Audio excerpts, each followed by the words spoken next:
저는 이것 때문에 건강보험 가입해서 막혀가지고. 왜냐면 오타쿠기 때문이에요. 최근에 지진이 진짜 자주 일어나는데 휴카드만 받으시면 안 되고요. 안녕하십니까. 제가 일본에 산지 얼마 안 됐지만 워홀을 직접 와서 이거 알고 있었으면 좋았을 텐데 라고 생각했던 거나 워홀을 준비하면서 궁금했던 것들에 대해서 조금 얘기를 해볼까 합니다. 카메라가 너무 앞에 있네. 워홀을 결심한 계기. 이건 별로 안 궁금하실 것 같은데 그냥 오타쿠여서 왔습니다. 오타쿠기도 하고 젊을 때 해외에서 한 번은 살아보고 싶다 로망이 있었기 때문에 워홀 오게 됐고요. 이제 워홀을 준비할 때 가장 중요한 서류인 사유서랑 계획서가 궁금하실 텐데요. 저는 사유서를 키워드를 적어놨었어요. 제 키워드는 문화였고요. 전반적인 스토리는 음악을 계기로 일본의 전체적인 문화에 관심을 갖게 되어서 일본 워홀에 오고 싶다고 생각을 했다라는 거였고요. 사례를 나눠서 말씀을 드리면 첫 번째는 일본 워홀을 결심한 계기. 그래서 제가 어떻게 일본의 음악을 접했고 이 일본의 음악을 통해서 어떤 식으로 일본의 전반적인 문화에 관심을 갖게 됐는지에 대해서 적었습니다. 그리고 두 번째로 적은 것들은 그래서 네가 음악을 계기로 흥미를 갖게 된 문화들이 뭔데? 이걸 구체적으로 적었습니다. 그래서 저는 음식이랑 언어에 대해서 적었고요. 세 번째는 왜 워킹홀리데이 비자여야 하는지에 대해서 적었습니다. 이거는 다른 블로그들을 보면서 참고를 했었는데요. 이제 그런 말이 있더라고요. 공부를 하고 싶으면 유학 비자가 있고 돈을 벌고 싶으면 취업 비자가 있는데 왜 워킹홀리데이 비자냐. 저는 이제 제가 좋아하는 문화들이 너무 많다 보니까 음식도 있고 음악도 있고 너무 많다 보니까 이 많은 걸 향유하기 위해선 현실적으로 시간적 제약도 있고 금전적 제약도 있다. 이거를 해소하기 위해서는 워킹홀리데이 비자가 필요하다라는 식으로 얘기를 했습니다. 그리고 마지막으로는 한국에 돌아와서 어떻게 할 것인지에 대해서 적었습니다. 워킹홀리데이 비자 자체가 장기 체류를 목적으로 만들어진 게 아니기 때문에 내가 이 경험을 통해 어떤 걸 얻고 한국에 돌아와서 어떤 걸 할지에 대해서 확실하게 적어주는 게 중요하다고 하더라고요. 그래서 제 나름의 계획을 만들어서 적었습니다. 그리고 계획서 같은 경우에는 다른 분들 후기에서도 그렇게 말씀을 하시겠지만 정말 거창하고 현실성 없게 적었습니다. 일단 제가 문화라는 키워드로 사유서를 적었기 때문에 문화 관련된 계획을 되게 많이 짰거든요. 예를 들어 콘서트를 간다거나 아니면 축제를 간다거나 이런 걸 많이 적었고 크게 그냥 언급을 해드리자면 일단 1월 출국으로 잡았었어요. 그래서 1, 2월에는 삿포로 눈 축제를 보기 위해 홋카이도에서 있고 3월부터 6월까지는 도쿄에서 거주를 하면서 돔 투어나 이런 것들을 보고 7월부터는 오사카에 있으면서 오사카에 있는 맛있는 먹거리들이나 오사카 공연들을 보러 다니겠다 뭐 이런 식으로 적었습니다. 말이 안 되죠. 그리고 지원 당시에 일본어 자격증이 있었는지 일본어 실력이 얼마나 됐는지 이것도 되게 궁금하실 텐데 저는 자격증이 있긴 했습니다. 자격증은 있었어요. JLPT N2가 있었는데 히라가나부터 JLPT N2 응시까지 10개월밖에 안 걸렸어가지고 솔직히 말하면 베이스가 진짜 노답인 상태였어요. 그러니까 여행을 왔는데 편의점에서 점원이 하는 말을 다 못 알아듣는 상태? 그 정도였습니다. N2라면 사실 이 정도는 아니거든요. 저는 짝 N2였기 때문에 그랬습니다. 자격증은 있지만 그 정도 실력은 아니었다. 그리고 워홀 비자 합격을 하고 나면 지역 설정을 하게 될 텐데요. 저는 고민을 되게 많이 하다가 도쿄로 결정했습니다. 왜냐면 오타쿠기 때문이에요. 제가 칸사이의 그 특유의 분위기를 좋아해서 원래는 오사카 쪽으로 갈 생각이었어요. 근데 아무래도 오타쿠다 보니까 도쿄에 있는 편이 뭔가 무대 인사 같은 행사라던가 이벤트라던가 팝업 스토어라던가 이런 걸 가기 굉장히 편하고 기왕 가는 김에 또 수도로 가는 게 맞지 않나 라는 생각이 들어서 도쿄에 오긴 했습니다. 근데 사실 아직도 조금 미련이 남긴 해요. 오사카 쪽에. 그리고 지역 설정을 했으면 이제 쉐어하우스에 살지 원룸에 살지 뭐 이런 고민을 하실 텐데요. 저는 원룸을 생각해 본 적이 없었기 때문에 이 부분에 대해서는 말씀을 해드릴 수가 없을 것 같고 쉐어하우스에 대해서 얘기를 해드리자면 제가 왜 쉐어하우스를 고르게 됐냐면 일단 자취를 해보신 분들은 아실 텐데 집에 입주를 하려고 하면 신경 써야 되는 게 되게 많아요. 가스도 그렇고 전기도 그렇고 가구나 생필품 이런 부분에서 굉장히 신경 쓸 게 많이 생겨요. 짐을 뺄 때도 마찬가지입니다. 근데 이 짓을 일본에서 또 하자니 못해 먹겠는 거예요. 근데 심지어 나는 외국인인 상태고 외국인 신분으로 이걸 할 수 있을까? 라는 생각이 들어서 너무 스트레스를 받을 것 같아서 쉐어하우스로 생각을 했습니다. 그리고 또 제가 일본에 1년을 다 살 수 있을지에 대한 확신이 없어서도 있었어요. 쉐어하우스에 오는 편이 집을 빼기가 조금 더 수월하다 보니까 무조건 쉐어를 가야겠다라고 생각을 한 것 같아요. 실제로 저는 만족을 하고 있습니다. 왜냐면 쉐어마다 다르긴 할 텐데 저희 쉐어 같은 경우에는 수세미 같은 거 살 필요 없고요. 퐁퐁 이런 거 살 필요 없고 뭔가 기본적인 것들이 다 갖춰져 있어요. 공용 식기구도 다 있고 그래서 굉장히 좋고요. 그리고 도쿄가 최근에 지진이 진짜 자주 일어나는데 제가 생각한 것보다 더 많이 일어나요.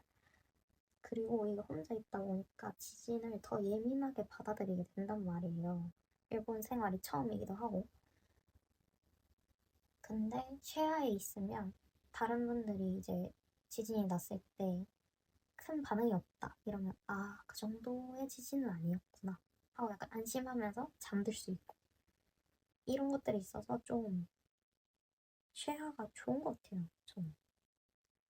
뭐 불편한 점도 있기는 하죠. 냉장고를 같이 써야 되고 빨래 시간이 겹칠 때도 있고 주방 사용할 때 불편할 때도 있어요.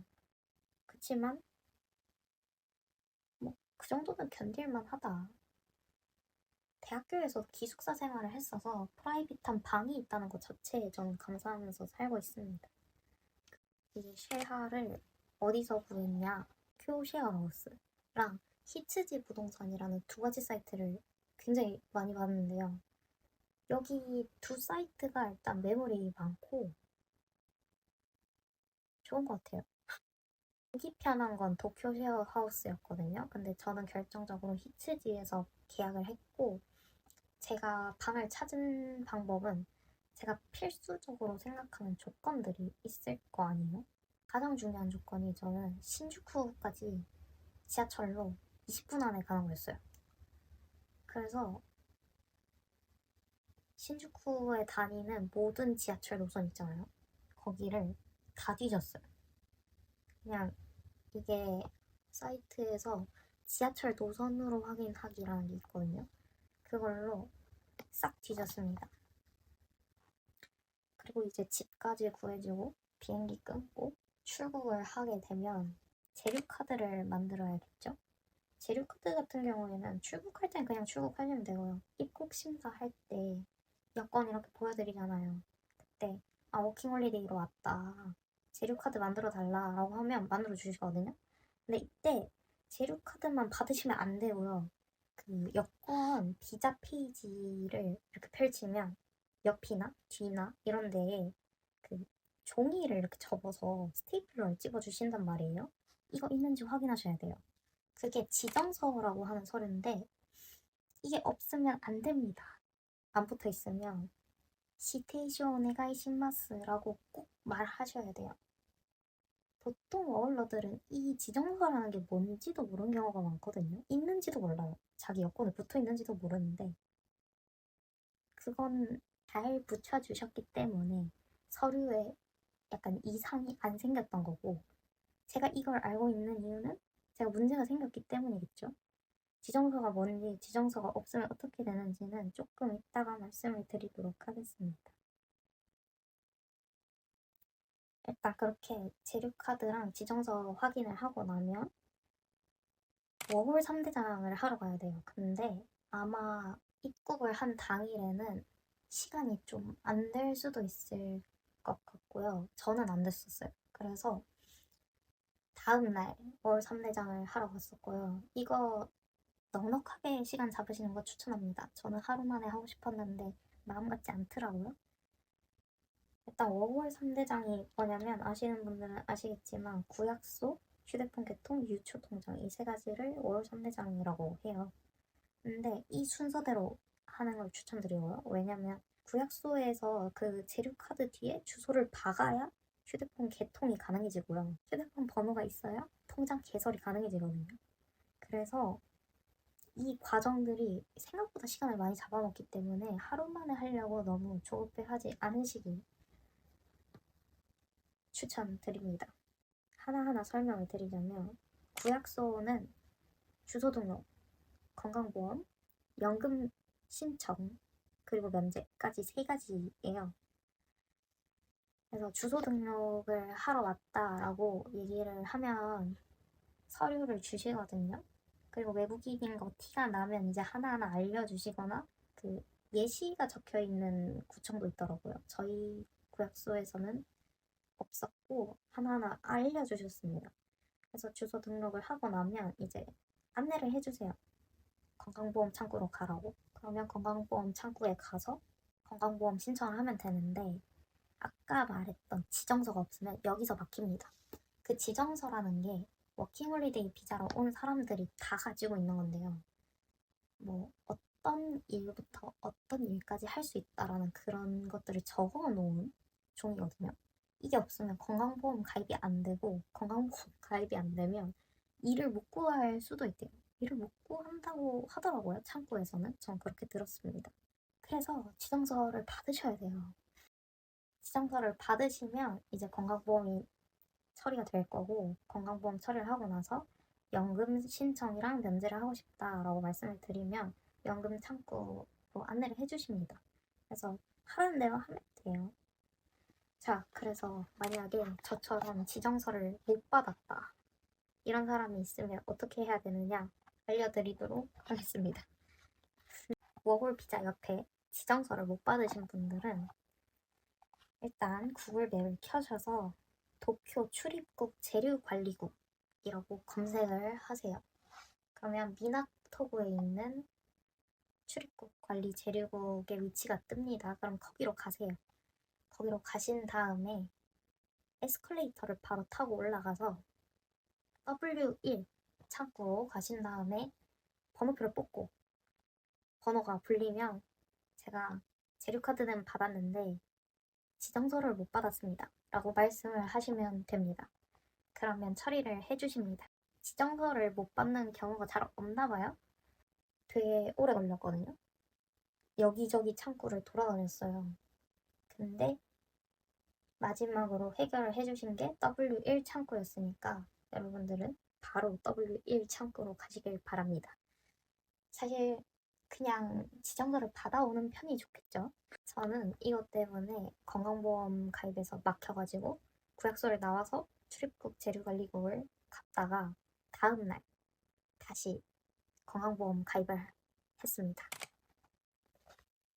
휴대폰 개통 같은 경우에는 뭐 라인모도 있고 굉장히 다양한 방법이 있는데요. 저는 빅카메라에 가서 UQ 모바일 개통을 했습니다.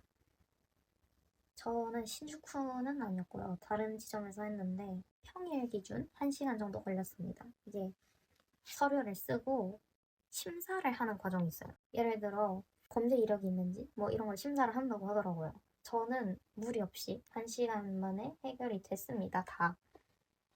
근데 제 주변에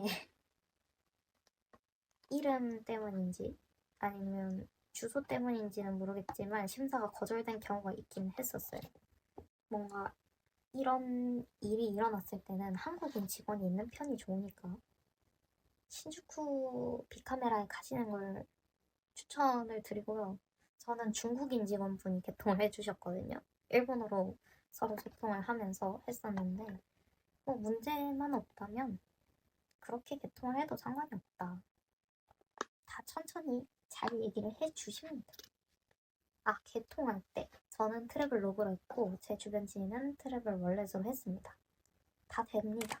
이게 조금 어려울 수도 있는데 예약을 해야 되거든요. 인터넷으로 예약을 하려고 하면 근데 유초 지점들만 예약을 할 수 있게 이렇게 뜨더라고요.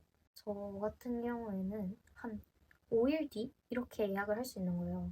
근데 저는 좀 바이토를 빨리 구하고 싶었던 편이어가지고 이건 좀 곤란하다라고 생각을 해서 주변에 있는 우체국을 다 찍어서 다 돌았습니다. 돌면서 혹시 통장 개설하고 싶은데 바로 되나요? 이렇게 물어보고 근데 전 바로 되는 지점은 없었고 3일 뒤로 예약이 되는 곳이 있어서 현장에서 예약을 하고 3일 뒤에 찾아가서 개설을 했습니다. 알려드리고 싶은 거. 일단 도장을 많이 파오실 텐데 솔직히 영문 성도장만 씁니다. 저는 한자를 써본 적이 없어요. 왜냐면 공문서 같은 경우에는 모두 다 영어로 서류를 작성을 하게 되거든요. 한자 성 파는 걸 까먹었다 해서 너무 걱정 안 하셔도 될 것 같고 근데 도장을 파오긴 하셔야 돼요. 저 영어 도장을 3번인가 썼어요. 알바 계약할 때도 썼고 우체국에서도 썼고 출국할 때 짐 28인치 캐리어 하나랑 택배 2개였어요. 근데 이 정도면 생활하는데 문제 없는 것 같아요. 저는 택배 도착하기 전에도 생활하는데 문제가 없었습니다, 사실. 사람마다 다르겠지만.